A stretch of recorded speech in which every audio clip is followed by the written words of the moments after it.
no, I think I might be married to a narcissist. I'm married to this person I love, I adore, but I find they are never able to apologize.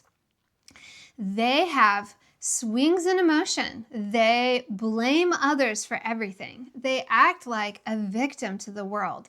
It's them that made me feel this way. They're the problem. They did this, they did that. And they need you as the spouse to side with them, to believe that person is a terrible human being that caused them to feel that way. And if you're the one who caused them to feel that way, oh yeah, there is hell to pay.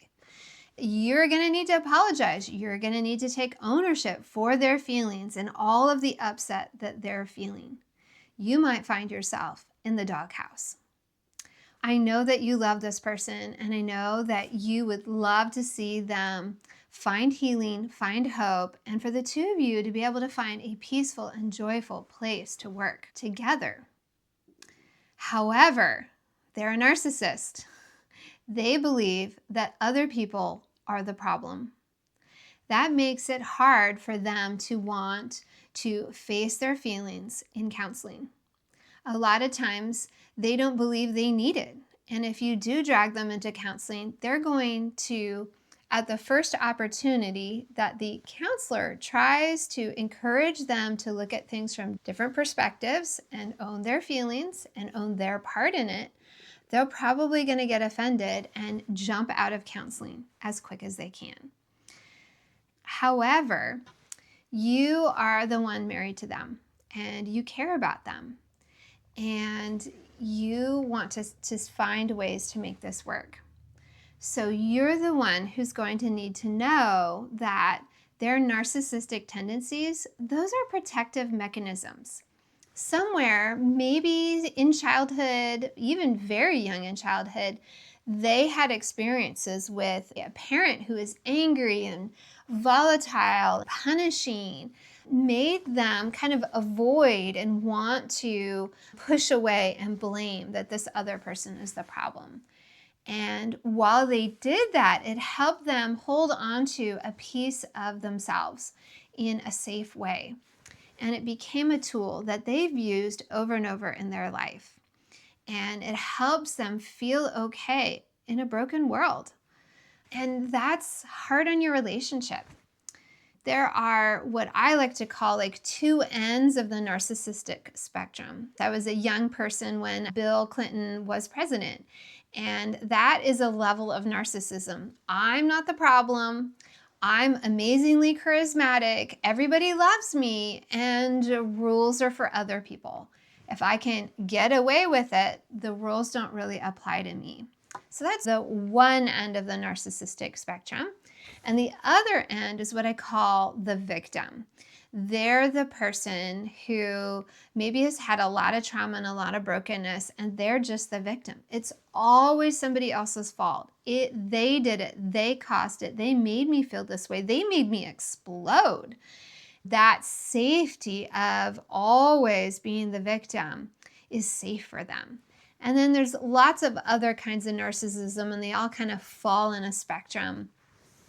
Now, you can have people that are like seriously hardcore narcissistic, and they will not believe that they are the problem at all. It is always somebody else's fault, and they will not take responsibility for their behavior. They need you to be the scapegoat for that behavior, for those feelings. They're sometimes often very charismatic about that. And you are left feeling the weight of all the brokenness in this relationship. You want them to get help. But like I said earlier, you can't force them. They have to want it.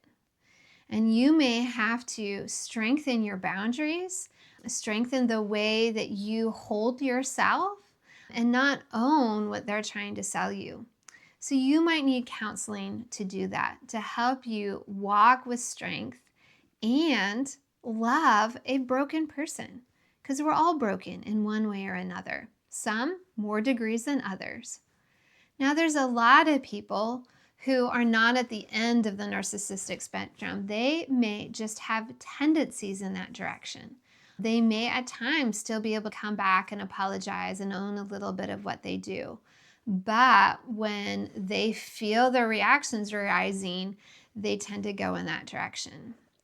I believe that if they're willing to work through their broken childhood experiences around shame and fear and parental punishment, they can actually begin to walk away from the narcissistic behavior and really engage more helpful strategies and tools that help them deal with their emotions and let go of the shame. Now, that's up to each individual to want to embrace change. So if you're married to a narcissist, or you think maybe you might have some narcissistic traits, it's not a death sentence. Just remember, this is how you coped with the world. This is how your spouse coped with the world. They're just tools. And we can all learn new tools. Just like if you're working on a house project and you realize you need a tool, you go to Lowe's or Home Depot and you buy it, and you don't feel guilty about it. And that's all that counseling is, re-equipping you for a healthier future.